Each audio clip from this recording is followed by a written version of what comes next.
Okay, let's pick up where we left off last time, a week ago, because of the holiday, and explore some ramifications of this basic model of person memory that we began to talk about last time.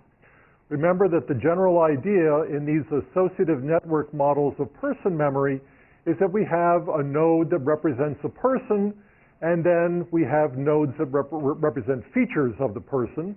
Could be traits like kind and thoughtless, or they could be specific behaviors like rescued the kitten and caused the accident. And the idea is that each of these facts is also associated with a node, and then the node representing the person is linked to each of these facts by these kind of associative pathways. There are lots of different formal associative network models of person memory, but they all look like this for our purposes. Okay, so we don't have to get caught up in the details. What I want to do today is to focus on the relationship between two kinds of person knowledge that's stored in memory: trait knowledge on the one hand and behavioral knowledge on the other hand. Notice that this sample structure has both these kinds of knowledge represented in it. Kindness and thoughtlessness are characteristics of James Bartlett in general. Rescuing the kitten and causing the accident are things that he did at a particular time and a particular place. So now what we want to know is, how do these two different kinds of knowledge relate to each other? One way to approach this is by looking at what are known as schematic effects on person memory.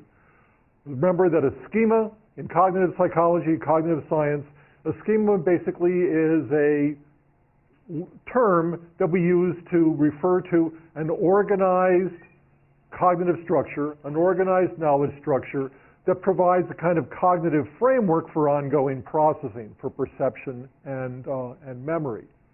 And again, just to remind you that in person memory, there are two different kinds of information. What we might call semantic knowledge about a person, about his or her general characteristics, that he's kind and thoughtless. And then there's episodic knowledge about a person relating to his or her specific behaviors and experiences, that he rescued the kitten or that he caused the accident. And the first question we want to ask is just, what's the relationship between semantic and episodic memory? And in particular, how does our semantic or generic knowledge about a person affect our memory for that person's specific behaviors and experiences? And then later on in this lecture, we'll talk about how these relations are represented. Okay.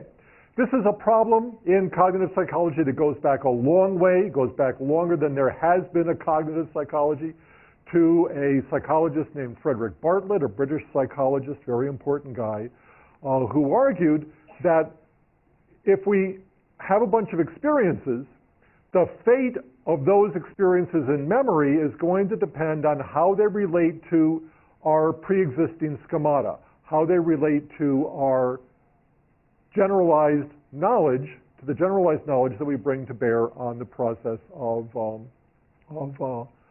perception. Bartlett himself argued that memory favors schema-congruent material.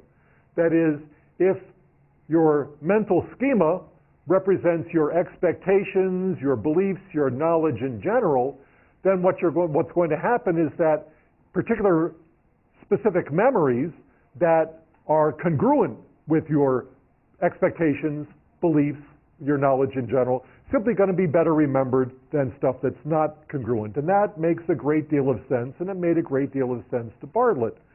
However, when people actually went on to test Bartlett's proposal, Bartlett himself didn't do this. He was a brilliant thinker and a brilliant writer, but he wasn't much of an experimentalist and actually didn't do very many experiments. They got results that were all over the map, okay? Sometimes that schema-congruent information was remembered better, sometimes schema-congruent information was remembered worse, sometimes there was no difference between schema-congruent and other kinds of information. And it turned out when people looked at this that the result of the experiment depended a lot on the control condition. It depended a lot on how you defined schema in congruent information, okay? So So let's just kind of unwrap this a little bit by looking at a classic experiment in person memory by Reed Hastie and his student, Kumar. Hastie's now a professor at the University of Chicago, where they induced a schema about a person by presenting subjects with an ensemble of traits, just like in the Ash impression formation paradigm, just a list of trait adjectives that describe some person. And then they asked us, that was, again, supposed to induce a schema for the person, an idea of what the person is like in general. Then the subjects were asked to study specific behaviors that varied systematically in their relationship to the schema. So, for example, some of the behaviors people studied were clearly schema congruent. That is, just stated in kind of pseudo-Bayesian terms, the probability of the behavior occurring, given that you've got a particular schema, is greater than the probability of the behavior occurring, given that the schema doesn't apply. There were other behaviors that were schema incongruent, in that they were very unlikely to occur, given the prevailing schema about a person, so that the probability of the behavior occurring given that the schema applies is actually less than the probability of the behavior occurring given that the schema doesn't apply. And then there are some behaviors that were schema irrelevant, where these two probabilities were essentially equal. Let me give you a concrete example. Those of you who've taken intro with me have seen this example before. That's because I really like this example. Okay, so first thing we have this target person, Judy, and we describe her as intelligent, clever, bright, smart, quick, wise, knowledgeable, and decisive. You got a sense of what Judy's like as a person now in general? Okay, that's your schema for Judy. Now I tell you some facts about specific things that Judy did. First, Judy won the chess tournament. Second, Judy attended the symphony concert. These are precisely the kinds of behaviors that you would expect in a person like Judy. Somebody who's intelligent, she wins chess tournaments. Somebody who's wise and clever and bright and presumably artistic will attend the symphony concert. Then there are some behaviors like Judy made the same mistake 3 times, or Judy was confused by the television show. These are not the kinds of behaviors that you'd expect of somebody who's intelligent, clever, bright, smart, quick, wise, knowledgeable, and so on, because they're kind of stupid things. Okay? Just be clear, they're kind of stupid things. Maybe you can be confused by Damages or The Matrix or something like that, but you can't be confused by the usual television show. And then there are 2 other facts. Judy ordered a cheeseburger for lunch, and Judy took the elevator to the 3rd floor, which just don't bear on the schema at all, right? Smart people can do this, stupid people can do this. It just doesn't matter. Okay, so having induced a schema for this person, then the subject studied behaviors ostensibly engaged in by this person, and then later on they were asked to recall these behaviors, and you get a pattern of results that looks like this, where in fact schema incongruent behaviors are remembered better than anything else. Schema congruent behaviors are remembered a little bit better than schema irrelevant behaviors, which are remembered the least or the worst of all. This, in a sense, is not what Bartlett predicted. Remember, Bartlett predicted that memory would favor schema congruent behaviors, and memory does favor schema congruent behaviors over schema irrelevant behaviors, but memory does not favor schema congruent behaviors over really incongruent behaviors, unexpected kinds of behaviors. Bartlett was just wrong about that. Here is another experiment from Hastie and Kumar in which they varied the mix of schema incongruent, schema congruent, and schema irrelevant behaviors, and you can see that pretty consistently schema incongruent behaviors are favored in memory compared to schema congruent behaviors. You get this nice kind of J-shaped function here that's really quite interesting and occurs over and over and over again in these kinds of experiments. Well, why does this happen? Well, These kinds of effects illustrate what's known as the schematic processing principle in memory, which is to say that memory for an event depends on the relationship between that event and pre-existing schemata, the mental framework against which that event has been perceived. What happened? Did I lose something here? I did lose something here. I don't know why. Okay. Anyway, you probably got this on your notes. I don't know where that went. Power failure or something. In any event, the explanation of this is as follows: that when we experience something that is schema incongruent, that surprises us. We pay attention to it. We try to explain it. If I say to you, Judy's a really smart person, she was confused by the television show, that should take you back for a second. Say, geez, you know, why should that happen? That extra attention, that extra explanatory activity, that extra cognitive effort creates a deeper, more lasting, more elaborate memory trace. By the same token, memory favors schema-congruent information because the schema provides extra retrieval cues at the time of encoding. If I now say to you, tell me what Judy did, you say, oh, Judy, she's the smart, intelligent, quick, bright, witty one. And you start searching your memory for smart, intelligent, quick, bright, witty behaviors, okay? So the schema provides you with retrieval cues at the time of encoding. For schema-incongruent behavior, there's extra processing at the time of encoding. For schema-congruent behaviors, there's extra retrieval cues at the time of retrieval. And schema-irrelevant behaviors just don't get any of this at all. They're neither particularly surprising, nor are they particularly expected, and they don't get any of these benefits. Thomas Sroll, professor then at the University of Illinois, now at the University of Florida, offered a compatible explanation of these effects in terms of this kind of generic associative network model of memory. And he argued that whenever we observe a person engaged in some kind of behavior, like Judy attending the symphony concert or Judy ordering a sandwich for lunch, these behavioral items are linked to a node representing the person, in this case Judy. But that's not all that happens.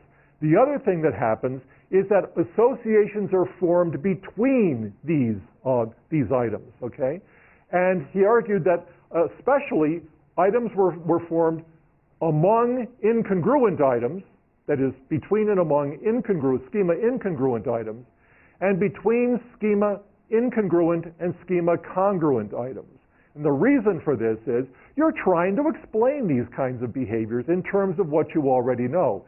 If I say to you, Judy's a really smart person, she attends the symphony concert, and she was confused by the television show, what you're going to think of is, well, gee, that shouldn't happen. Maybe she was focused so much on the symphony concert that she wasn't paying attention to the TV show or whatever. You're going to process those two items together, and you're going to establish a link between them. Now, if you're going to retrieve information from memory, you're going to light up your Judy node, okay? And then you're going to trace down these associative pathways to find related items in memory. And because there are so many associative links connecting schema-incongruent items to other kinds of items, you're going to get memory favoring incongruent items. So here we have a subject node. This is your representation of Judy. In black, you have schema-congruent episodes, like attending the symphony concert. In white, you have schema-incongruent episodes, like forgetting the television show. And the triangles represent schema-irrelevant episodes. And this is just a graphical illustration of what Sroll argues is going to happen. And so you've got these schema-incongruent episodes linked to each other, and you get schema-incongruent episodes linked to schema-congruent episodes. And the point of all of this is there's lots of ways to get to schema-incongruent information. There are more ways to get from the person node to schema-incongruent information than there are schema-irrelevant information. And there are more ways to get to schema-congruent information too, but there are just more such pathways involving schema-incongruent episodes. Okay, now this nice diagram, how would we know that this is the case? Well, what the Thrall did was to look at priming effects in a variant on this experiment known as a sentence verification experiment. So what happens now is you've studied some general facts about Judy, that she's smart and all of that. You study some specific facts about Judy, that she attended the symphony concert and so on. And then I simply put up a sentence, Judy attended the symphony concert, and I ask you to tell me whether that's true or false. Okay? And what I do is I record the response latencies for you while you're doing that. And what you see is a very nice priming effect. Here's a version of the experiment where subjects study 12 schema-congruent behaviors, 12 schema-neutral behaviors, and they study a bunch of schema-incongruent behaviors, numbers varying according to condition. Here is the recall of these behaviors, and you can see you get this same nice J-shaped function. So schema-incongruent behaviors are remembered best. That's basically a replication of the Hastie and Kumar effect. And now what we look at are the priming effects. And what you can see here is that it takes you less time to retrieve schema-incongruent information if the previous item that you verified was a schema-congruent item. So processing a schema-congruent item, the activation spreads to schema-incongruent items, favoring retrieval. If you process a schema-incongruent item, you also get a nice priming effect. Again, that's because there are these associative links among them. But if the prime is schema-irrelevant, there's basically no effect on response latency. And again, that's because these schema-irrelevant items are simply not connected to anything else. So Thrall used priming effects in a sentence verification experiment to test, and in this case to verify, his hypothesis about the underlying structure of knowledge in person memory. So now we know something about the structure of person memory that we didn't know before. Before, at the end of the last lecture, what we said was, look, there's a person node, and then there are all these facts about the person, and they fan out from the person node, and they're not connected with each other. Well, that turns out not to be true. There are interconnections among these items as well, and this dense pattern of interconnections gives rise to various kinds of priming effects. Okay, so that's the first thing. First thing we now know is that there are interconnections among items, not just between individual items and the person node.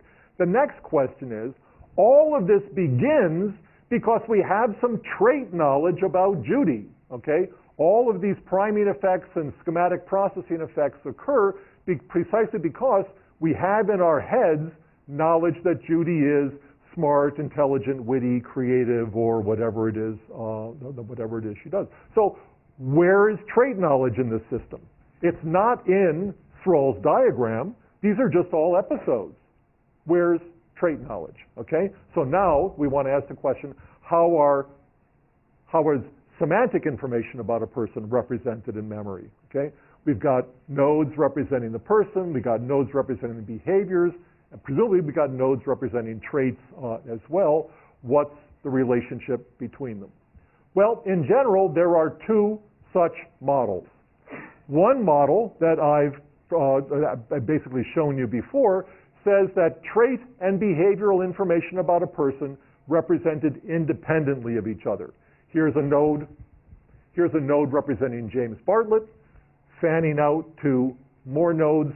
He's kind and thoughtless. He rescued the kitten, he adopted the child, he caused the accident, and he cursed the salesgirl. But there's no particular relationship between these generic facts, semantic knowledge on the one hand, and specific facts, episodic knowledge on the other hand. If you think about this for a second, this is a very clumsy way to build a knowledge representation. You got this node representing a person, and then every time you learn a fact, you got to attach a new node to it, right? You're just kind of fanning out all over the place. If you really believed in the fan effect, the better you knew a person, the less you'd ever actually be able to remember about that person, because you'd spend all your time kind of tracing down these associative links. That's not the right way, or at least it's not a sensible way to think about how things are done. Had a question about this last time. Here's an alternative representation where you've got the node representing James Bartlett, and then it fans out to nodes representing James Bartlett's traits, that he's kind and thoughtless, and then specific behaviors are organized by these traits.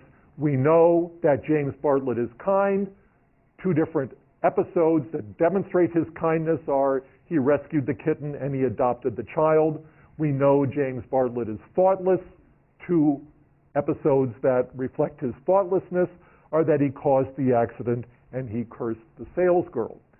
An organized network structure like this, where specific behaviors are clustered by the traits that they reflect and represent, is a very economical way to build a knowledge representation, because you got all this knowledge organized here. It's very, very efficient. Yes? This type of network, if you ask participants to decide if James Bartlett was kind, they respond faster than if you ask them if James Bartlett. Yes. Yes, that's the prediction. Okay. Now, that particular kind of experiment has, to my knowledge, never been done. Okay? But I'm going to show you experiments that bear on exactly your point, okay, in a second, that keep the questions constant, okay, all at the level of specific behaviors. Did James Bartlett rescue the kitten? Did James Bartlett adopt a child? And so on. Because notice what a prediction of this model is. If I say to you, did James Bartlett rescue the kitten? Okay?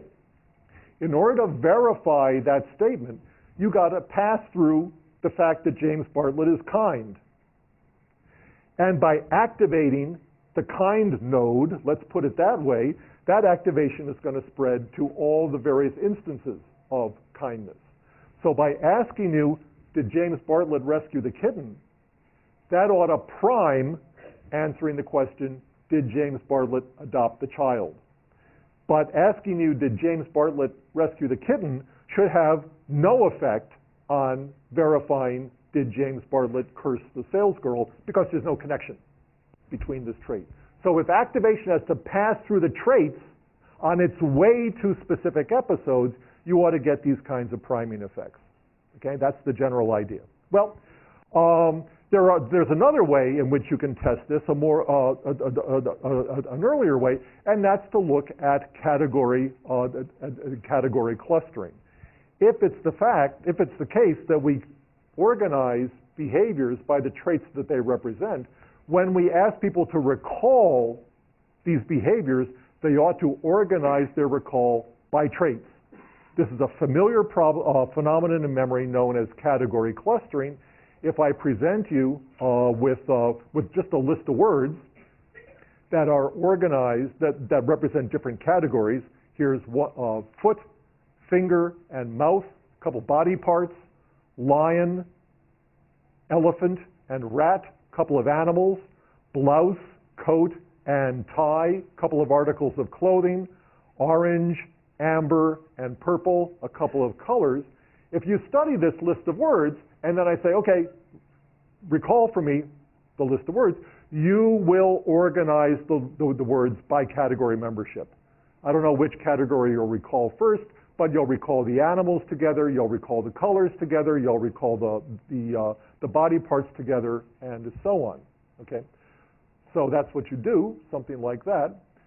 And that's just a classic demonstration of category clustering and recall, which reflects on what's known as the organization principle in memory, which is that memorability of an event is a function of the extent to which these events are associatively related to each other, and that gives rise to this phenomenon of clustering. So the first thing we want to know is, Do we get clustering in person memory?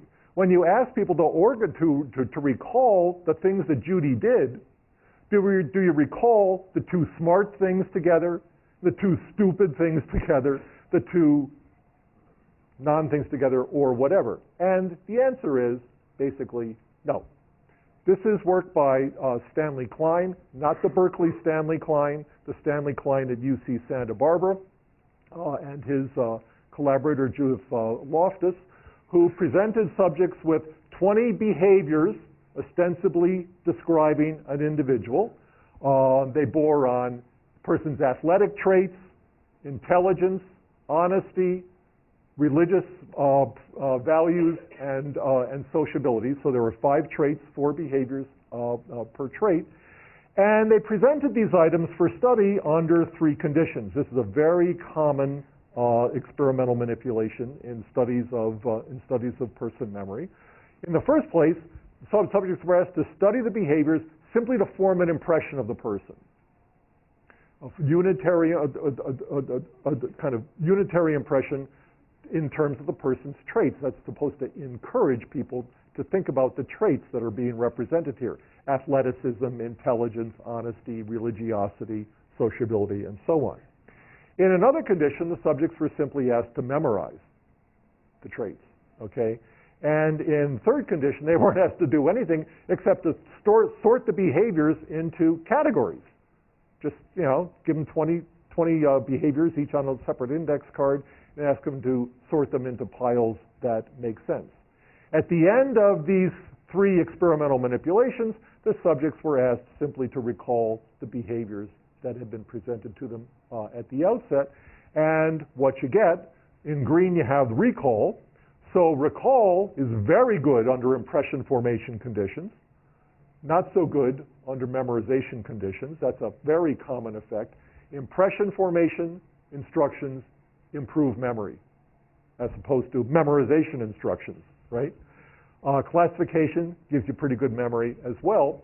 But what Klein and Loftus looked at was people's tendency to cluster the behaviors in recall, to organize their recall according to the traits that were represented by the behaviors. And what they found was very little clustering. I mean, that's a very pathetic level of clustering. Really sad. And in memorization as well. The classification instructions gave rise to very high levels of instruction, of clustering. But interestingly, neither the impression set nor the memorization set gave rise to the kind of clustering in recall that we would expect if people were really organizing behaviors according to these various kinds of traits. So that's what happened there.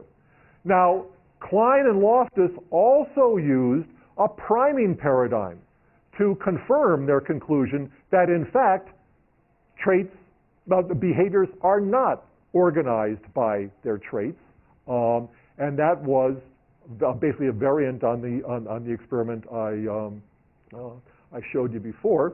Okay, the idea here is if behaviors are clustered under trait nodes, then activating the trait node should prime the behaviors that are fanning out from underneath it. Okay? If traits and behaviors are linked to the person node independently, you shouldn't get any priming effect at all. Okay, so again, just to make it clear what's happening here, if behaviors are clustered under traits, okay, priming the trait should prime, activating the trait should prime behaviors. Okay, that's the general prediction of this model. So what Klein and his colleagues did was to bring subjects in and basically put them in an experiment about their mothers. Okay, all these guys had mothers. Okay, so the target person is a mother, and he presents. Klein presented subjects with a list of trait adjectives, and simply asked to check off which ones were characteristic of the subject's mothers. And every mother is different, right? So everybody checked a different set of lists. Then Klein had a set of behaviors that are representative of each of these traits available. These were then, the trait terms were then presented to the subjects in one of three conditions. They were either asked to define the trait, so I put up sociable, and I say, what does that mean? Okay. Or I ask you, does it describe your mother? Is your mother sociable or not? Yes or no. Or I ask you to remember an event involving your mother, the time you went to a wedding and your mother was the life of the party, or something like that. Okay, it doesn't really matter. And what they did was to compare subject, always recording response latency here, basically doing a priming experiment, so they compare the subject's performance on any trial with the subject's performance on the immediately preceding trial. And what's critical here is the relationship between trials where the subjects had to determine whether a trait described their mother and trials where they had to remember an event in which the mother displayed the particular kind of trait. And you can do this with anybody, right? You can do this with your sister. You can probably do it with your dog. They just selected mother for some reason. Probably edible. Okay, so here you go. Okay, what's interesting here, they broke this up into traits that were highly descriptive of the person's mother and traits that weren't descriptive of the mother. And this is the most important thing. We're looking at response latencies here, okay? And what you can see is that if the target task, the way this is set out, the target task, the task on trial N, is either to describe the mother or to remember an episode involving the mother, okay? Then the priming task is either the definitional task, which is kind of a control, or remember an episode, or is the trait descriptive. And what you can see here is that there is no priming effect when subjects are asked to describe the mother, is your mother sociable, on the target task of remembering at a time when your mother was sociable. So deciding that your mother is sociable or not has no effect on remembering an episode in which she behaved sociably, okay? That should not happen if behaviors are organized underneath the traits that they represent. They got a slightly different result for these traits that are less descriptive of the mother, but we don't have to worry about that right now. The critical thing here is that there was no effect. This is one of the rare times in the history of psychology where someone was actually able to publish an experiment that got no effect. Usually editors don't like this, okay? And the reason that he was able to do this is that he was testing a clear prediction of a particular theory, where the null effect, the negative result, actually tells us that the theory is wrong. Usually if you just do a study and you don't get an effect and you send it in, the editor will send it back and you say, just give me something better than this. But in this case, because there was a clear hypothesis being tested, and the experiment gave very clear results. I mean, there's just nothing going on there at all. Very clear results that were contrary to the theory. Klein was actually able to get this thing published. Okay, so forget this. So what are the implications? Well, it turns out that retrieval of highly descriptive traits does not prime retrieval of behaviors that reflect those kinds of traits. This is not what's supposed to happen if person memory is organized by traits. But it is exactly what you would expect if trait and behavioral information, episodic and semantic information, were represented in memory independently of each other. I don't want to go into the less descriptive traits for now. That's basically a detail that's not relevant to us. Okay, so now we've got an even better picture of what the structure of person memory looks like. Yes, as far as these associative network models are concerned, people are represented as nodes in the memory network. If you know somebody named Judy, especially if you know her well, you got a Judy node in your memory network. And fanning out from that are all the things that you know about Judy. So trait information about the person and behavioral information about the person are all represented themselves as nodes that fan out from the person node. But, and here's the critical thing, trait and behavioral knowledge are represented separately from each other. Behaviors don't fan out from the traits. Traits and behaviors fan out independently in this network. Now, I'm going to talk about this later on when we talk about social neuroscience, but just in passing, I'll mention that there's yet a third piece of evidence for this proposition. I actually turn out to have a little bit of time. First piece of evidence is people don't cluster a person memory according to traits, okay? That tells us that trait and behavioral information is not connected to each other. Retrieving information about traits does not prime retrieval of information about behaviors. That's the second piece of evidence that tells us that trait and behavioral information are represented independently of each other. The third kind of evidence, and this is also work that Stan Klein, the Santa Barbara Stan Klein did, is that repeated these kinds of studies with amnesic patients. Patients who, by virtue of some form of brain damage, can't remember any specific episodes in their lives, like patient HM. Nonetheless, these patients retain some self-knowledge. They retain some knowledge of what they are like in general. So you can have somebody, like if the psychologist who worked with HM had ever actually asked him this, which they did not, okay, you could take somebody like HM and say, what do you remember from the last couple of years? And he'd say, well, nothing. Remember, I'm amnesic, right? But if you said, well, kind of what are you like? He'd say, well, you know, I'm kind of introverted, and but I do like people. I'm just not very sociable, and I'm friendly when people talk to me. He's actually able to give an accurate description of himself, despite the fact that he can't remember anything he's done since he was 18 years old. And this is a very common result in amnesic patients.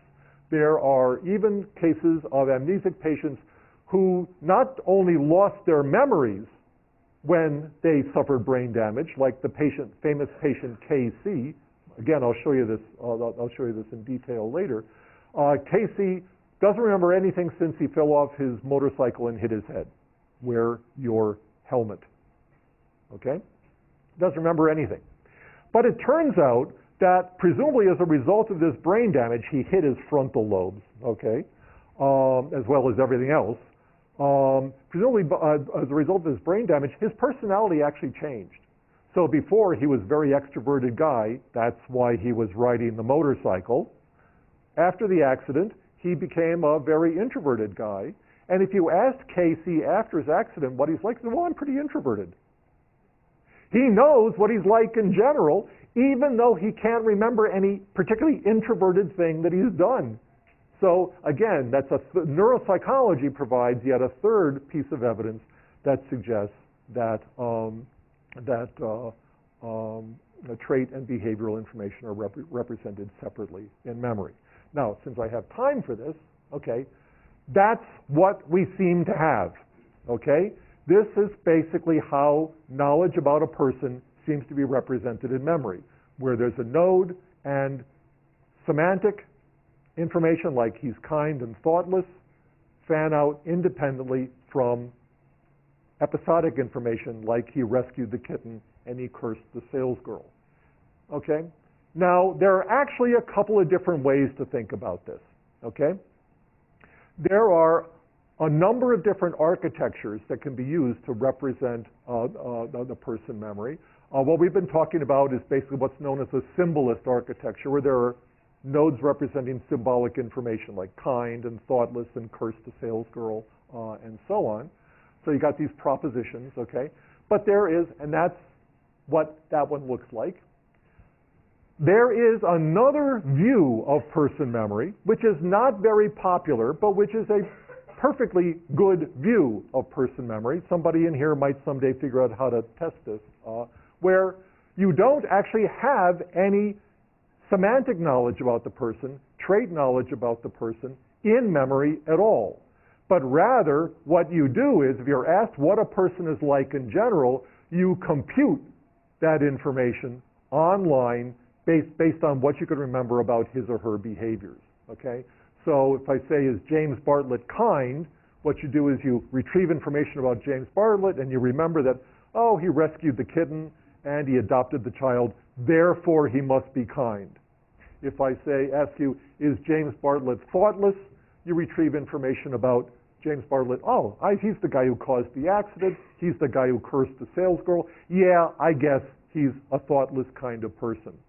This is a very plausible model for the representation of person memory. It's the one that's implied by a theory in social psychology called self-perception theory, which basically says that we don't carry around information about general traits and attitudes. All we do is carry around information about specific episodes.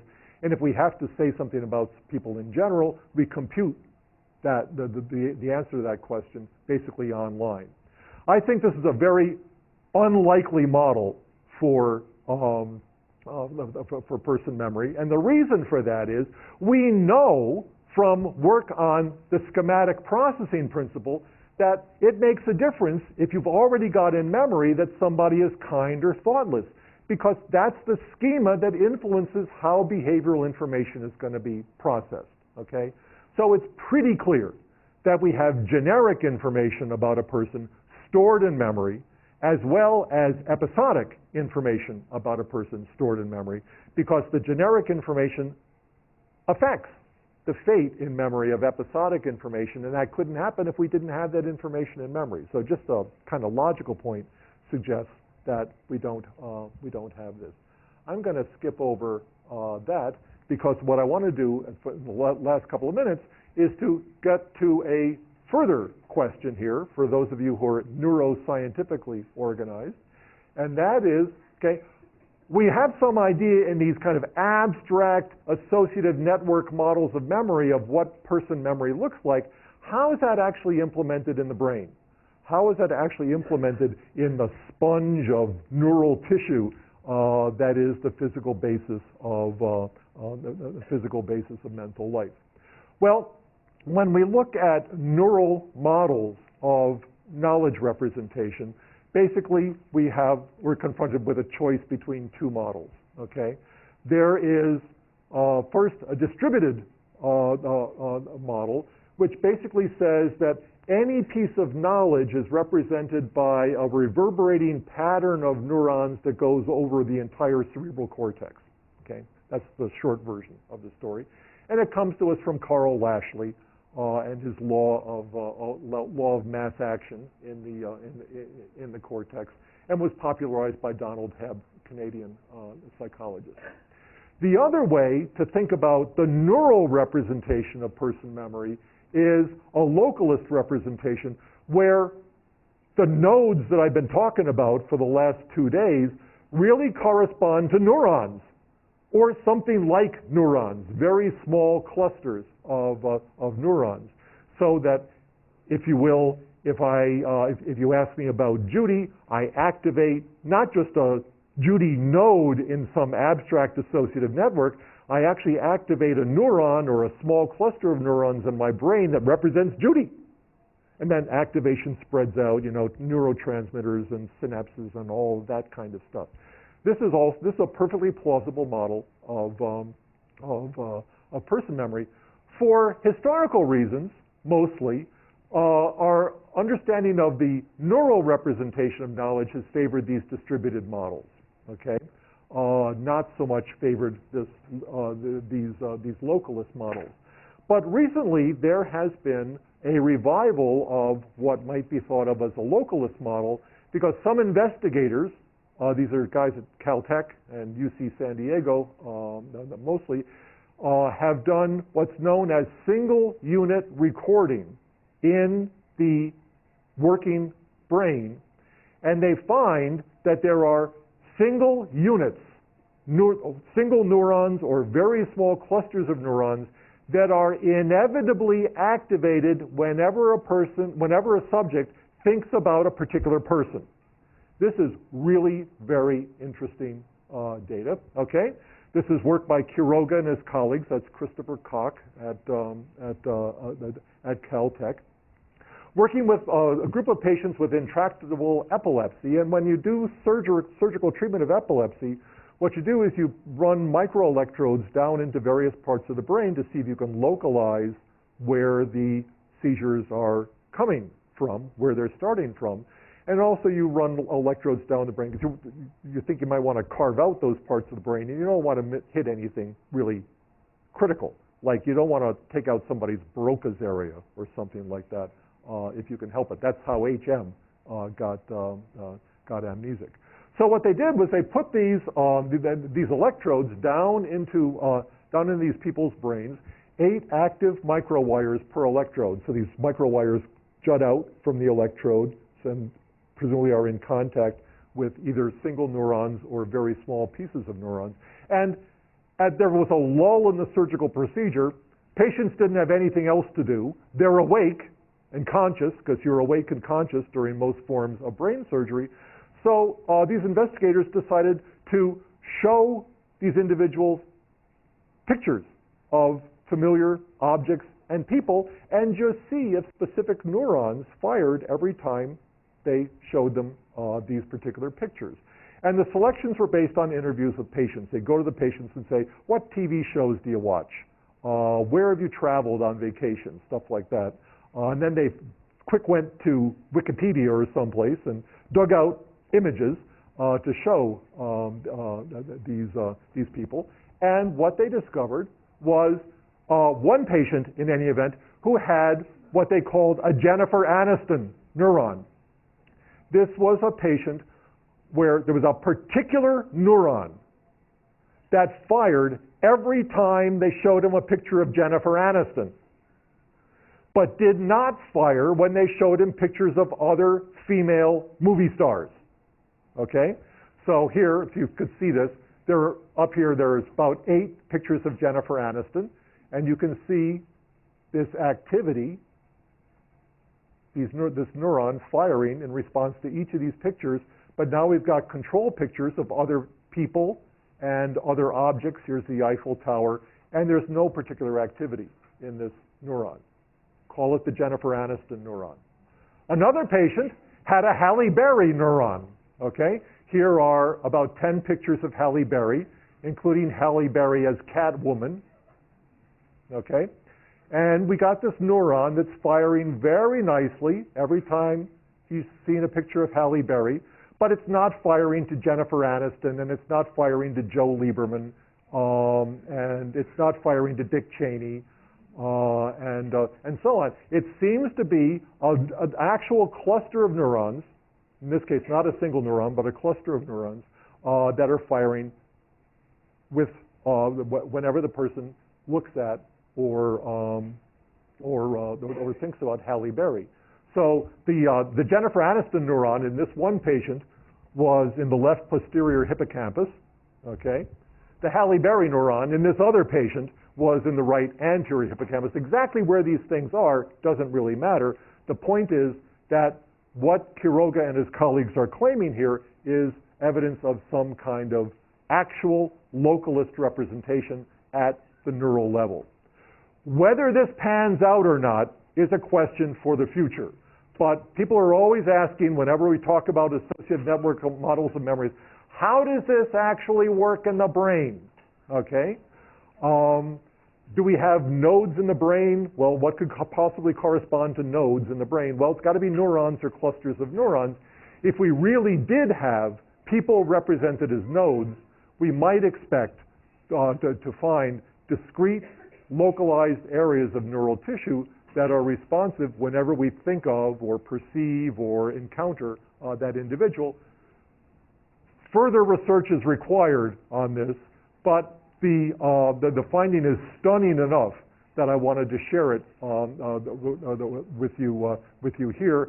The neuroscientists often used to dispute the idea that there's a grandmother neuron, a neuron that fires every time you think about your grandmother. Well, maybe you don't have neurons that fire when you think about your grandmother, but some people have neurons that fire when they think about Jennifer Aniston and Halle Berry, so we can't dismiss the possibility. Okay, next time we'll start looking at social categorization. Have a good weekend. We'll see you next Monday.